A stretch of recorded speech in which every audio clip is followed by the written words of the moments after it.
بسم الله الرحمن الرحيم.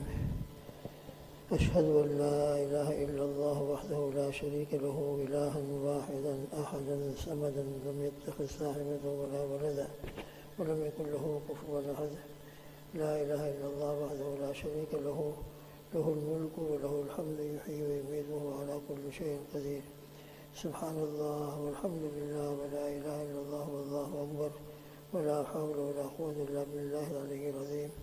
الله أكبر كبيرا والحمد لله كثيرا وسبحان الله بكرة وأصيلا. سبحان الله بحمده عدد خلقه ورضا نفسه وزنة عرشه ومداد كلماته. سبحان الله بحمده سبحان الله العظيم. نستغفر الله العظيم ونتوب إليه. سبحان الله بحمده سبحان الله العظيم. نستغفر الله العظيم ونتوب إليه. الحمد لله الذي هدانا لهذا ما كنا لنهتدي لولا أن هدانا الله. الحمد لله الذي تواضع كل شيء بعظمته. الحمد لله الذي ذل كل شيء بعزته. الحمد لله الذي خضع كل شيء لملكه. ونشهد أن لا إله إلا الله وحده لا شريك له إلها واحدا أحدا صمدا لم يتخذ صاحبة ولا ولدا ولم يكن له كفوا أحد. ونشهد أن سيدنا وحبيبنا وسندنا ومولانا محمد عبده ورسوله صلوات الله وسلامه على سيد الأولين والآخرين إمام الأنبياء والمرسلين قائد الغر المحجلين سيدنا محمد وعلى آله وأصحابه وأزواجه وبارك وسلم تسليما كثيرا كثيرا كثيرا. أما بعد فأعوذ بالله من الشيطان الرجيم. بسم الله الرحمن الرحيم. قل هو الله أحد الله الصمد لم يلد ولم يولد ولم يكن له كفوا أحد. صدق الله العظيم وصدق رسوله النبي الكريم ونحن على ذلك لمن الشاهدين والشاکرین والحمد للہ رب العالمین. ہمارے بزرگ دوست بزرگوں، گھروں میں سننے والے ہمارے بزرگ نوجوان محترمہ مائیں و بہنیں، قرآن مجید کی عظمت، محبت، قرآن مجید کا مقام، اس کے متعلق مذاکرہ ہوا. قرآن مجید کا ایک ایک حرف کے اندر نور ہے، اور ایک ایک حرف کی برکت، ایک ایک حرف پڑھنے پر اللہ پاک اجر و ثواب عطا فرماتے ہیں. پھر اس کے بعد قرآن مجید کی مختلف صورتوں کے مختلف فضائل احادیث مبارکہ میں آئے ہیں. یہ سورہ اخلاص جس کی ابھی تلاوت کی گئی ہے، چھوٹی سی صورت ہے مگر بڑی فضیلت والی، اور اللہ سبحانہ و تعالیٰ کو بہت محبوب ہے، اور رب ذوالجلال کو اس کے پڑھنے والے سے بھی بڑی زبردست محبت ہو جاتی ہے، اور اس کا ایک بہت بڑا مقام اللہ کے یہاں بنتا ہے. اس کے نزول کا کیا سبب ہوا؟ ایک مرتبہ چند یہودی آپ صلی اللہ تعالیٰ علیہ وسلم کی خدمت میں حاضر ہوئے، اور انہوں نے عرض کیا کہ آپ ہمارے سامنے اپنے رب کی کچھ صفات کا ذکر فرمائیں کہ آپ کا رب ہے، ان کی کیا صفات ہیں.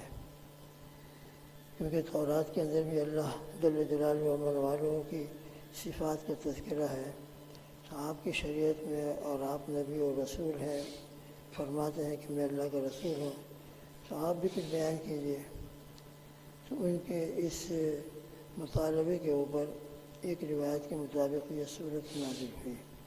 یہ قل هو اللہ احد اللہ الصمد، آپ کہہ دیجیے وہ اللہ ایک ہے، یہ تو سب مانتے ہیں. پھر اس کے بعد اللہ کی صفات، اللہ الصمد، اللہ نرادھار ہے، بے نیاز ہے. نرادھار کا مطلب مولانا سلیم صاحب دورات دامت برکاتہ کے آج کل جو بیانات چل رہے ہیں، اس میں انہوں نے ترجمہ فرمایا ہے، اور ترجمے کی بھی ایک واقعہ ہے. واقعے کے ذکر واقعہ آپ نے سنا ہوگا. نرادھار اس ذات کو کہتے ہیں کہ جو کسی کا محتاج نہ ہو اور سب اس کے محتاج ہوں. وہ کسی کا محتاج نہیں، لیکن تمام مخلوق اس کی محتاج ہے.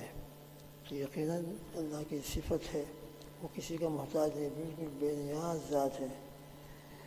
مگر میں اور آپ اور دنیا کا ایک ایک فرد اور ایک ایک انسان، بلکہ ایک ایک جانور اس کا محتاج ہے. اللہ الصمد، یہ اللہ کی صفت. لم یلد ولم یولد، اللہ کی نہ کوئی اولاد ہے نہ بیٹا ہے نہ بیٹی ہے. ولم یولد، اور اللہ بھی کسی کی اولاد نہیں.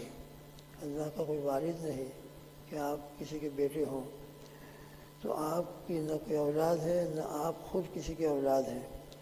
جو عام طور ہماری کتابوں میں تفسیر اور ترجمے میں ترجمہ کیا ہے، اس کا اس طرح ترجمہ کیا ہے، نہ کسی کو جنا نہ کسی سے جنا. مطلب یہ ہے کہ ان کی کوئی اولاد نہیں اور وہ خود کسی کے اولاد نہیں. ولم یکن لہ کفوا احد، اور اس کے جوڑ کا کوئی نہیں، کوئی اس کا مثل نہیں. لا مثل لہ ولا مثال لہ. اللہ رب لیس کمثلہ شیء. اور ایک روایت کے مطابق یہ ہے کہ چند مشرکین آپ صلی اللہ علیہ وسلم کی خدمت میں حاضر ہوئے اور انہوں نے حاضر ہو کر ایک سوال پیش کیا کہ آپ اپنے رب کا بار بار تذکرہ کرتے ہیں، ان کا نسب ہمارے سامنے بیان کرو. تو اس کے جواب کے اندر اور ان کے سوال کے جواب میں یہ سورۃ مبارکہ نازل ہوئی کہ اللہ کا کوئی نسب نہیں، نہ اس کا کوئی باپ ہے نہ ان کا کوئی بیٹا ہے، وہ بے نیاز ہے. دنیا والے باپ اور بیٹے کے محتاج ہوتے ہیں، باپ کے بغیر بیٹے کا وجود نہیں، اور بیٹے جب ہوتے ہیں تو باپ کے جو سہارا بنتے ہیں. تو بہرحال دنیا کے لوگ تو محتاج ہیں مگر وہ کسی کا محتاج نہیں. یہ چھوٹی سی صورت ہے جس میں اللہ کی وحدانیت اور اللہ رب العزت کی زبردست جو صفات ہیں، بہت ساری صفات ہیں، ان میں کچھ صفت کا یہاں تذکرہ فرمایا ہے. یہ صورت بھی چھوٹی سی ہے مگر یقیناً اس قابل ہے کہ انسان اس کو بھی اپنے معمولات میں داخل کر لے. جس طرح ہمارا معمولات کلمہ طیبہ کے ورد کا ہے کہ 100 مرتبہ ہو یا 200 مرتبہ ہو یا جتنی مرتبہ بھی ہو. تیسرا کلمہ ہے صبح شام 100 مرتبہ یا جتنا بھی ہو جائے. استغفار ہے، درود شریف ہے. تو یہ چھوٹی سی صورت جس میں اللہ کی وحدانیت کا تذکرہ ہے، اللہ کی صفات کا تذکرہ ہے، اور بہت محبوب اللہ کو یہ صفت ہے کہ انسان اس کو بھی اپنی زندگی میں بطور ورد کے اپنی زندگی میں داخل کر لے. اس لیے کہ اس کے بارے میں مختلف روایتیں ہیں. 10 مرتبہ پڑھنے پر فضیلت، 20 مرتبہ یا 50 مرتبہ یا 100 مرتبہ، مختلف انشاءاللہ ایک ایک روایت انشاءاللہ اس کا تذکرہ ہوگا. مشہور روایت ہے، بہت مشہور، کہ جو 10 مرتبہ پڑھے تو اللہ سبحانہ وتعالیٰ اس کے لیے جنت میں محل تیار فرماتے ہیں.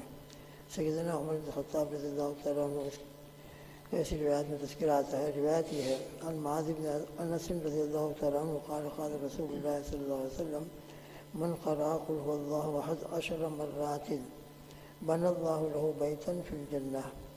جو شخص یہ سورہ اخلاص قل هو اللہ احد 10 مرتبہ پڑھے تو اللہ تعالیٰ اس کے لیے جنت میں ایک گھر بنائیں گے، ایک محل تیار فرمائیں گے. یہ جنت و جنت یہ وہاں کا ایک گھر بھی کتنا قیمتی ہوگا دنیا کے اعتبار سے.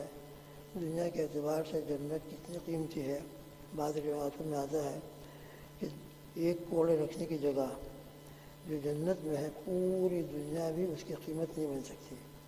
پوری دنیا مل کر ہم اس کی قیمت ادا کر کے جنت کے ایک کوڑے رکھنے کی جگہ کو ہم خریدنا چاہیں تو یہ پوری دنیا کا گولڈ اور سلور اور یہ دولت اور یہ ڈائمنڈ اور یہ ہیرے اور جواہرات، یہ سب مل کر بھی جنت کے ایک کوڑے رکھنے کی جگہ خریدنے کی جو قیمت ہوتی ہے دنیا میں، وہ پوری دنیا کی چیزیں مل کر ایک کوڑے رکھنے کی برابر قیمت نہیں بن سکتی.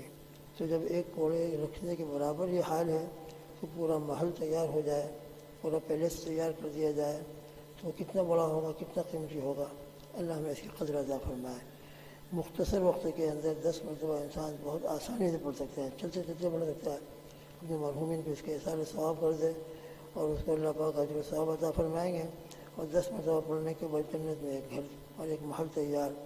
حضرت عمر رضی اللہ تعالیٰ عنہ نے جب یہ سنا تو فرمایا اذن استکثروا، یا رسول اللہ صلی اللہ علیہ وسلم پھر تو میں بہت پڑھوں گا. 10 10 10 10 10 ہر 10 کے بعد ایک گھر تیار ہو رہا ہے. دنیا میں ایک مکان لینا ہو تو کتنے پاپڑ بیلنے پڑتے ہیں اور کتنے انسان کو مشکلات اور کتنا مجاہدہ ہوتا ہے، تب جا کر 1 اور 2 گھر ملتے ہیں. یہاں تو 10 مرتبہ 1-2 منٹ کے اندر ایک گھر تیار. تو حضرت نے فرمایا تو بہت اچھی بات ہے، میں تو بہت کثرت سے پڑھوں گا 10 10. تو نبی کریم صلی اللہ علیہ وسلم نے ارشاد فرمایا اللہ اکثر و اطیب، اللہ تعالیٰ کے خزانے میں کوئی کمی نہیں، وہ اس سے بھی زیادہ اور بہتر عطا فرمائیں گے.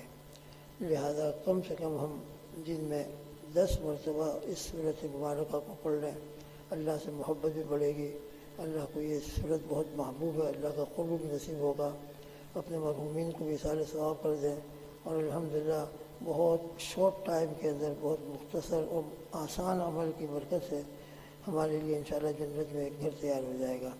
یہ 10 مرتبہ پڑھنے کی فضیلت ہے، اور بھی دوسری روایتیں انشاءاللہ موقع بموقع ذکر کیے جائیں گے۔ لوگ عام طور پر رمضان المبارک میں زکوٰۃ ادا کرتے ہیں، اگرچہ رمضان المبارک میں زکوٰۃ یہ بس اپنا ایک طریقہ ہے یا اپنی ایک عادت ہے، ورنہ رمضان میں زکوٰۃ فرض ہو تو رمضان میں زکوٰۃ فرض ہو ایسا کوئی مسئلہ نہیں ہے۔ رمضان میں تو روزے فرض ہیں یقیناً، اور روزانہ کی جو 5 نمازیں وہ فرض ہے۔ باقی رہا زکوٰۃ کا مسئلہ، تو زکوٰۃ کے مسئلے کے بارے میں یہ آتا ہے کہ انسان جب صاحب نصاب بن جائے، صاحب نصاب کتنے میں بنتا ہے، کتنا اس کے لیے مال، تو عام طور پر جو ہماری کتابوں میں لکھا ہے 52.5 تولہ چاندی یا 7.5 تولہ سونا، خالی چاندی ہو تو 52.5 تولہ چاندی، پوری تفصیلات ہمارے ذہن میں ہے الحمدللہ۔ تو جب انسان جس دن صاحب نصاب بنا ہو بس اس دن اس کے اوپر زکوٰۃ واجب ہو جاتی ہے۔ زکوٰۃ کے بارے میں وجوب کے 2 درجے ہیں، ایک ہے نفس وجوب اور ایک ہے وجوب ادا۔ نفس وجوب کا مطلب یہ ہوگا کہ جس دن انسان نصاب کے بقدر مال کا مالک بنا وہ شریعت کی نظر کے اندر مالدار بن گیا اور صاحب نصاب ہو گیا، اور اس کی وجہ سے اس کے اوپر زکوٰۃ فرض ہو گئی۔ جس طریقے سے نماز روزانہ ڈیلی فرض ہے، زکوٰۃ بھی اسلام کے 5 ارکان میں سے بہت بنیادی رکن ہے۔